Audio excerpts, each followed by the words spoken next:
Hi everyone, welcome back to food festival channel. నేను మీ లక్ష్మిని.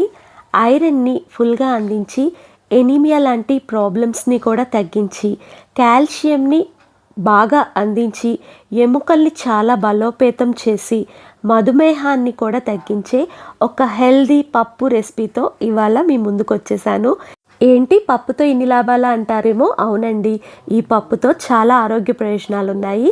ముందైతే 150 గ్రాముల వరకు కందిపప్పును తీసుకొని 2 గ్లాసులు నీళ్లు వేసి అరగంట ముందు నానబెట్టాను. తర్వాత దీనిలోకి 3 టమాటాలను తరిగేసాను, 2 ఉల్లిపాయలు, అలాగే 5-6 పచ్చిమిర్చి కూడా తరిగేసుకొని అన్నిటినీ కూడా ఈ కందిపప్పు మిశ్రమంలోకి వేసేసుకోండి. దీనికి నేను ఎర్ర తోటకూరని వాడుతున్నానండి. ఈ తోటకూరని తీసుకోవటం వల్ల ఇన్ని ఆరోగ్య ప్రయోజనాలు కాదండి, రక్త కణాలు చాలా బాగా ఇంప్రూవ్ అవుతాయి, ఇంకా కాల్షియం ఫుల్గా అందుతుంది. అలాగే సర్జరీస్ లాంటివి జరిగిన వాళ్ళకి తొందరగా రికవరీ అవ్వటానికి కావలసిన విటమిన్స్ న్యూట్రియంట్స్ కూడా ఇది ఫుల్గా అందిస్తుంది. అలాగే రెగ్యులర్గా తీసుకుంటే మధుమేహం కూడా తగ్గుతుంది.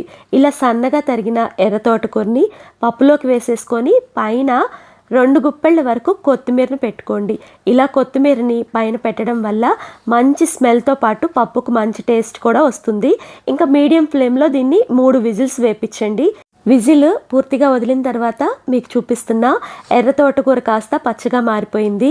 ఎర్ర తోటకూరతోనే కాదండి, పచ్చని తోటకూరతో ఇలా పప్పు చేసుకొని తిన్నా కూడా మనకి ఆల్మోస్ట్ ఇవే ఆరోగ్య ప్రయోజనాలు లభిస్తాయి. 1.5 టేబుల్ స్పూన్ వరకు క్రిస్టల్ సాల్ట్, 2 టేబుల్ స్పూన్ల నిండుగా ఎండు కారాన్ని వేసేసేయండి. ఇదంతా కూడా బాగా కలిసే విధంగా మెదుపుకోండి. ఈ పప్పు తయారీకి 1 కట్ట తోటకూరని నేను వాడాను. అయితే దొరికితే ఈ పప్పుని ఎర్ర తోటకూరతో తయారు చేసుకోండి, చాలా హెల్దీ.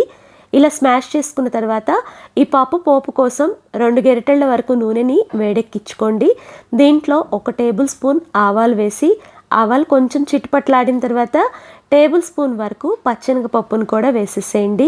అలాగే టేబుల్ స్పూన్ మినపగుళ్ళు వేసి సిమ్లోనే వీటిని కొంచెం ఎర్రగా వేపుకొని 1 టేబుల్ స్పూన్ జీలకర్ర కూడా వేసి అన్నీ బాగా ఎర్రగా వేగే వరకు వేపుకోండి. 4 ఎండుమిరపకాయలు విరిచి వేసేసుకోండి. తర్వాత 2 రెమ్మల కరివేపాకును కూడా వేసేసి 1/2 టేబుల్ స్పూను పసుపు పోపులో వేయటం వల్ల పోపుకి మంచి ఫ్లేవర్తో పాటు పప్పుకి మంచి టేస్ట్ కూడా వస్తుంది. పప్పుని పోపులోకి తిరగపోసేసుకొని దీని మీద మూత పెట్టేసుకొని స్టవ్ ఆఫ్ చేసుకొని 5 నిమిషాలు వదిలేయటం వల్ల పప్పుకి పోపు ఫ్లేవర్ అనేది బాగా పట్టుకుంటుంది. ఇప్పుడు పోపుని పప్పులో బాగా కలిసే విధంగా మిక్స్ చేసుకోండి. దీనిలో నేను చింతపండు కూడా వేయలేదు. ఈ పప్పును తీసుకోవటం వల్ల ఇన్ని ఆరోగ్య ప్రయోజనాలు కావండి. కాబట్టి మీరు కూడా నా స్టైల్లో ఈ పప్పుని ఒకసారి ట్రై చేసి మీకు ఎలా వచ్చిందో కామెంట్ చేయండి. చింతపండుకి బదులుగా 1 నిమ్మకాయని తీసేసుకొని చక్కగా రసాన్ని ఒక గిన్నెలోకి వేసేసుకున్న తర్వాత ఈ పప్పులోకి వేసేసుకోండి.